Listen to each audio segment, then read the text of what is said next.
Today we're building a dream build single speed Neuhaus Metalworks Hummingbird.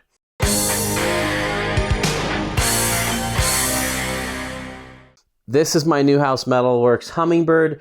This was the 2022 Hardtail of the year. I absolutely love this thing, but it suffered some damage when my tire swing out broke on my bike rack. It fell and it crunched this frame. It's hard to see in pictures, but it's dented. So I called up Nick at Neuhaus Metalworks and I said, Nick, my bike just got damaged.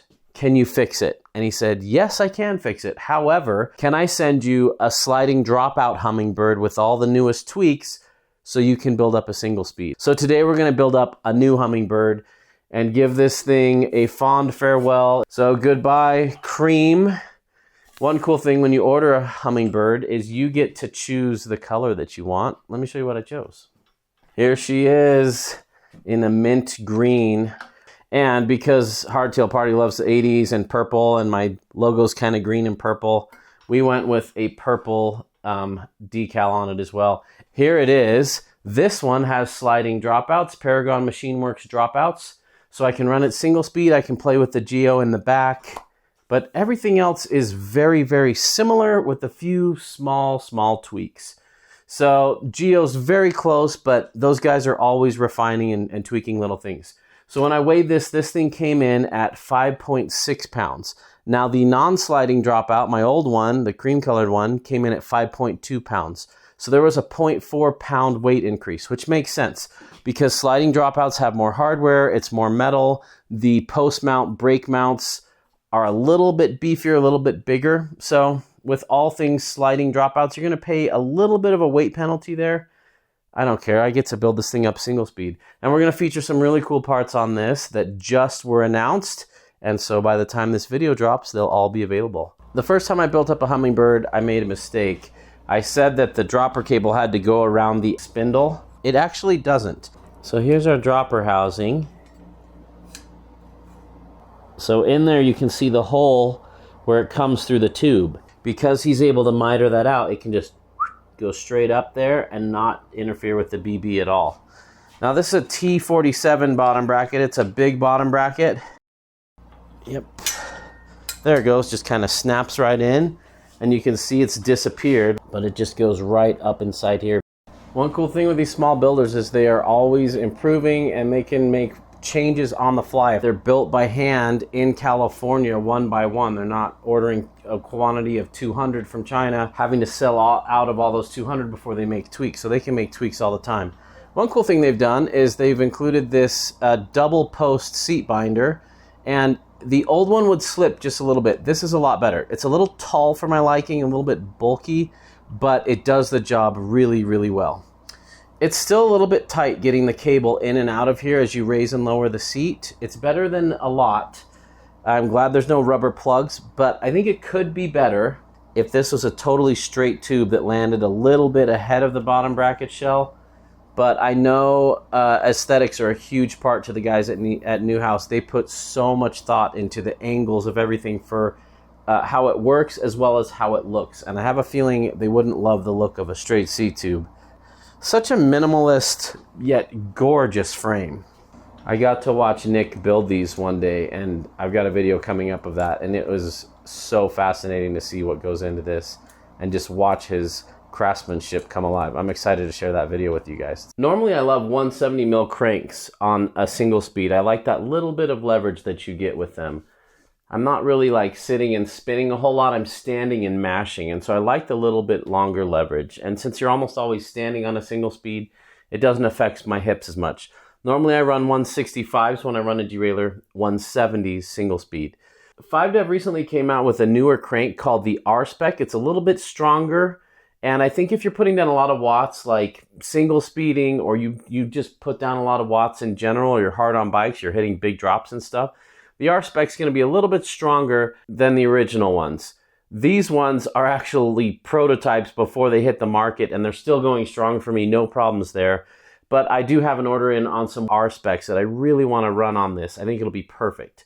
I'm running 5Dev's 30-tooth round chainring.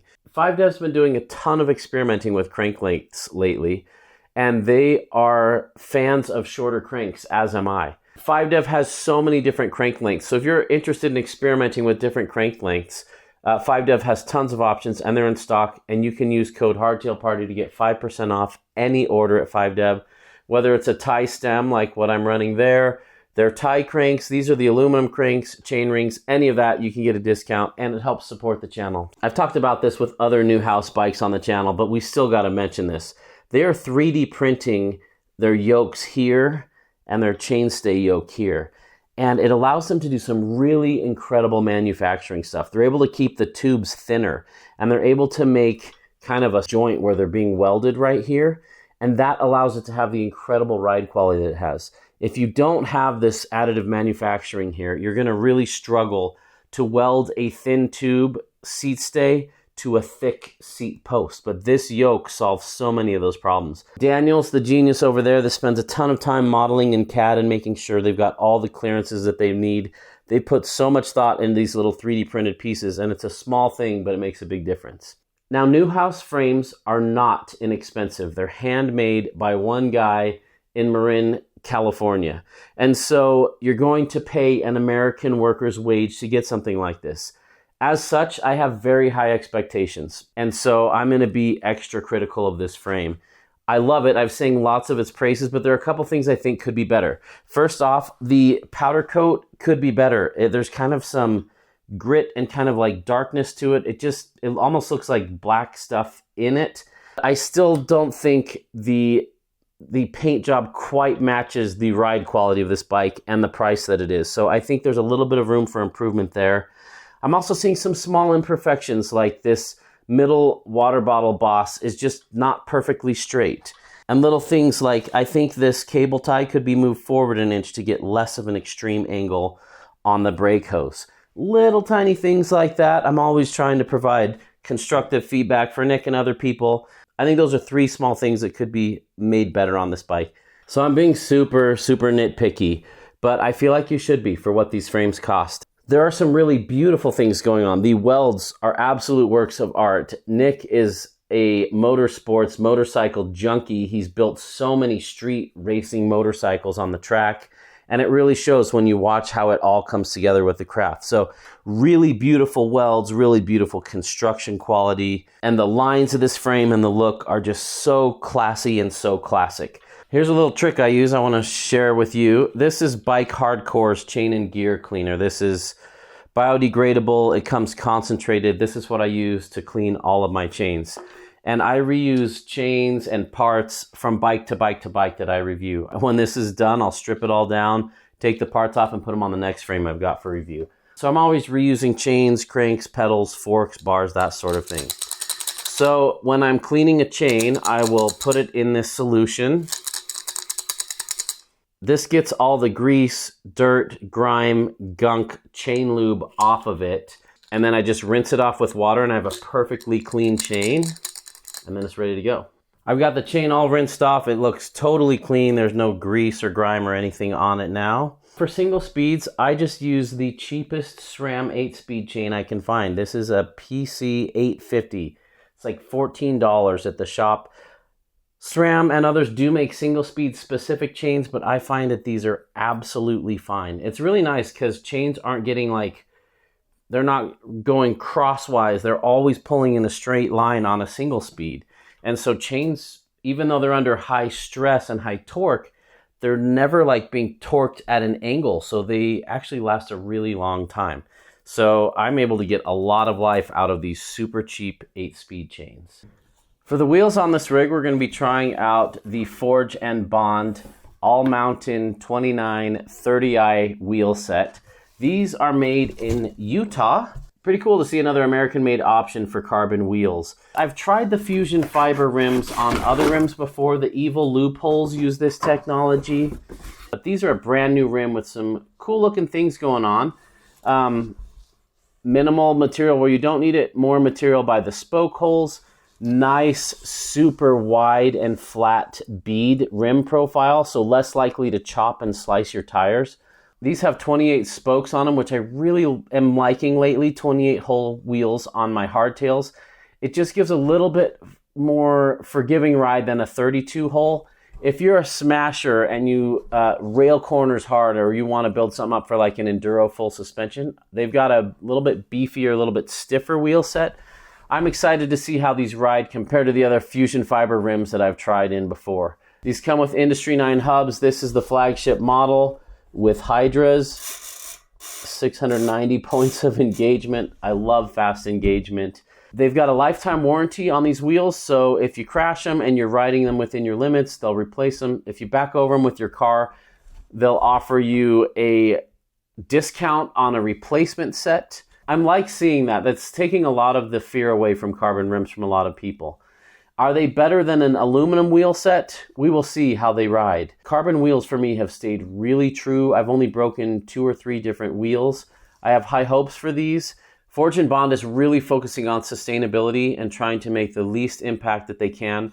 Carbon in and of itself is not a low impact production process, but Forge and Bond is doing a lot of interesting things to reduce waste and reduce their negative impact on the environment that carbon production normally has. So they've got some really interesting production going on that nobody else is doing right now. And when you do warranty a rim and it gets broken and you turn it in to get it swapped out, Forge and Bond reuses that carbon and doesn't just throw it away. They recycle it, downcycle it into other products as well down the line, which is cool to see. Preferred tire is going to be personal preference, and it's going to depend on where in the country you live and if you got lots of rocks or lots of loam or lots of hardpack or lots of mud. And so my preferred tire may not be yours. That said, my all-time favorite rear tire is Specialized Ground Control T7. We're running this on the rear here. I'm actually going to try it on the front. I've never tried one on the front before. And tires are always a delicate balance between grip and speed. Usually the grippiest tires, an Assegai, DHF, DHR, are slow. And so a lot of guys are running DHRs, DHFs, Assegais in like Kansas. And you got lots of grip. I mean, why not? You got plenty of grip, but they are slow. And it makes a hardtail feel slow and lethargic if you're running too much tire. Forge and Bond have thought of a lot of little cool things, like this valve stem is Cushcore compatible. If the top is plugged by an insert, there's a little hole here on the side for air to get out. The more time I spend with these Forge and Bond wheels, the more I've really come to appreciate just how beautifully constructed they are. They don't require sanding, and sanding carbon is like super toxic. So it's cool that they've thought of lots of little ways to change their process to still bring us the benefits of carbon without such a huge negative environmental impact. One thing I'm noticing, I don't know if it's the tires or the rims, but these are very, very tight on here. Normally I can get tires on by hand, but there was about a 16-inch section when it got tight. Anyway, it fought me a little bit, but that means they air up really nicely. I always use Orange Seal Endurance Sealant. With any sealant, you want to shake it up, especially Orange Seal. There's little pieces of glitter and things in there that you need to shake it up before you install it. Otherwise, all your particles are going to float to the bottom, and the top's just going to get the latex with none of the tire plugging properties. So always shake your sealant up before you put it in. And then I got another little trick. I use this Bike Hardcore Whip Wipe. I use it to seat tires. As it starts to puff out, I put a couple drops on the bead, and it will drip all the way around the bead and act as a lubricant and make sure my tire seats evenly all the way around. A lot of people miss that step, and the bead might still be tucked in a little section, and then your wheels got this wobble in it. And you can feel that on a ride. Another reason I'm running this ground control up front is because a lot of my patrons ask me about tire advice, what tire they would recommend for where they are. So a lot of people have been asking how this runs on the front. We're going to test it for my consultations. All right, here we go. Set to 30.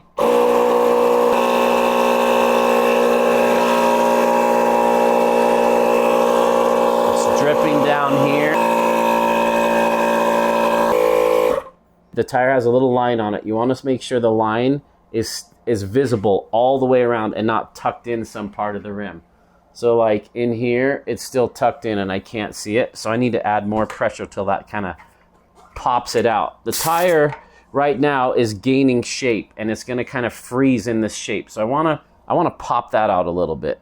I might also spray it just a little bit with this to get it lubricated in there. Let's go to 40. You don't want to go much over 40 with tubeless tires.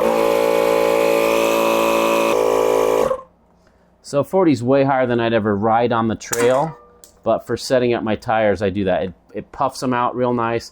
They actually stretch a little bit overnight. They'll get an initial stretch on them. I just want to make sure my bead is even all the way around so my tire doesn't get any wobbles in it. A lot of people skip this step. We got a little bit of a problem here. This is a SRAM XD driver. This is for SRAM Eagle. Most single speeders do not run this driver because most single speed cogs are for the old Shimano HG Hyperglide driver. I always had a problem when people would send me wheels for review. They'd say, do you want XD or microspline or HG? And I would always say HG in case I wanted to run it single speed. But if you remember my coverage from Sea Otter Classic earlier this year, Wheels Manufacturing came out with a new single speed adapter, and I've got it here. These are available today, the day this video drops, to purchase. And what this allows you to do is run a single speed cog on an XD driver. Now, if you're new to mountain biking, that's all just sounds like mumbo jumbo, doesn't make a big difference. It's a huge deal. There was previously only 1 or 2 other adapters that would let you do this, and I think this is the most elegant solution we have. So from now on, I'm going to be ordering XD drivers on all my wheels, because when I'm geared, I'm always on Eagle, and when I'm single speed, I'm now going to be able to use this on everything. Now, these are narrow wide cogs, which means they're narrow, wide, narrow, wide, narrow, wide. That means they're only available in even numbers. So I'm running a 20. I run a 30-20 here in Sedona. Especially lately, I'm not even on the bike yet. I'm still recovering from my illness, and so it's going to be a little while before I can ride this. And most people, I think, are running too hard of a gear, especially getting started on single speeding.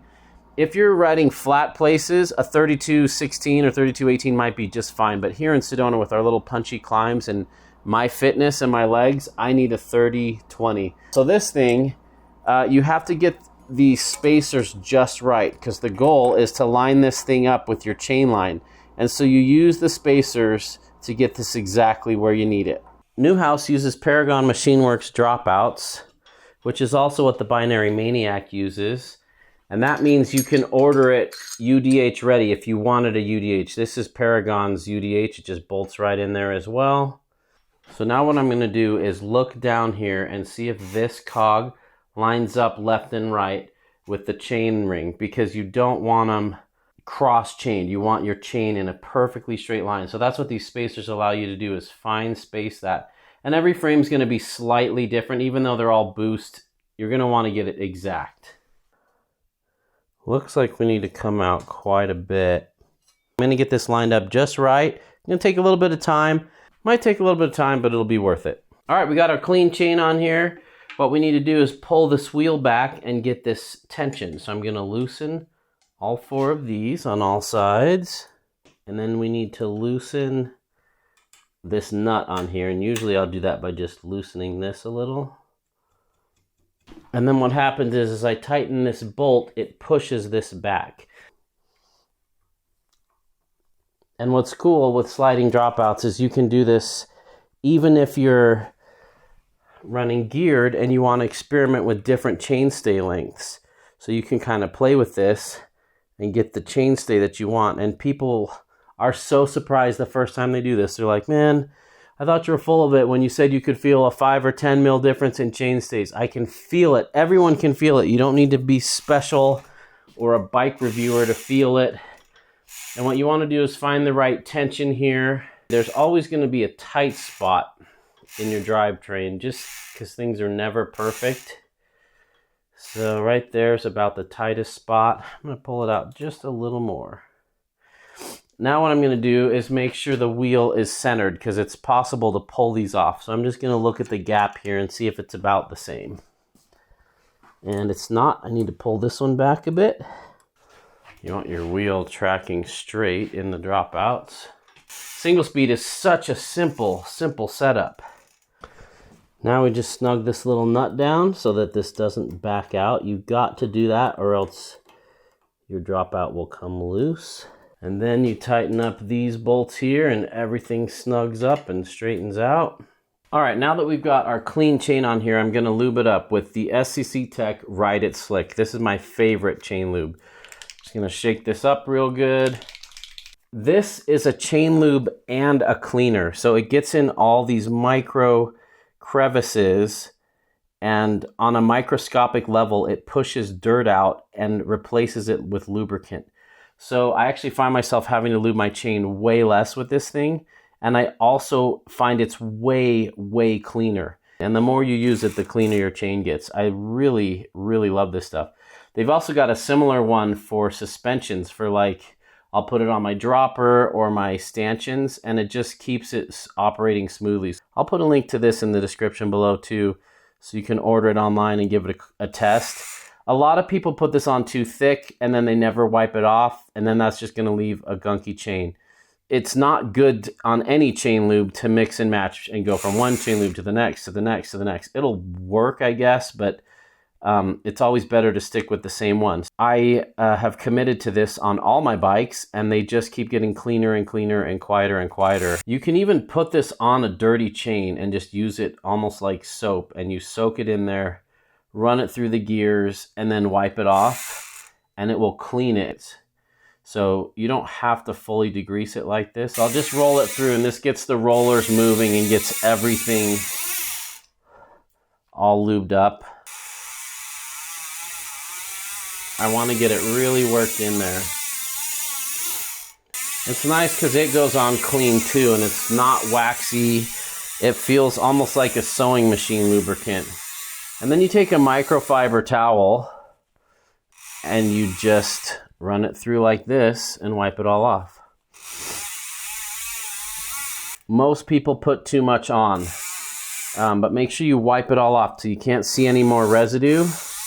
And now it's good to go. And now I'll only lube it up, I don't know, every 6 or 7 rides. I'll keep this in my backpack just in case I need it, but it's really amazing how little it needs. And I'll probably get 50 to 100 miles out of this before I need to apply again.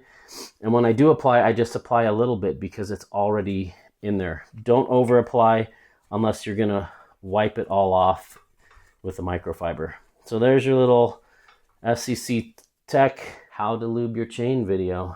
Here at Hardtail Party, we love hardtails, but I always try to focus on something educational and to teach you something about bikes in general. So if you like this channel and you learned something, consider subscribing. Over 70% of the people who view this video today are not subscribed to the channel yet.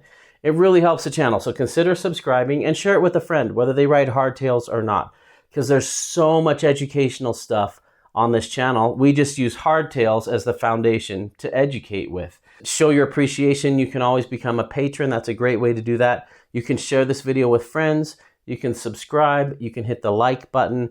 I've got a link to donate to buy me a coffee. You could also just purchase through the links I've got down below.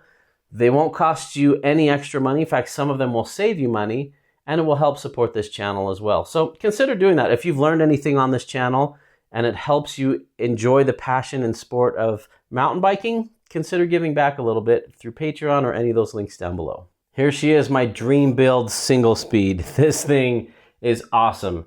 It's not the lightest in the world. It came out at 26.86 pounds, which I think is respectable, given it's got clampers, a tie bar, tie stem. These aren't super light. Running tie is not usually the lightest way to do it.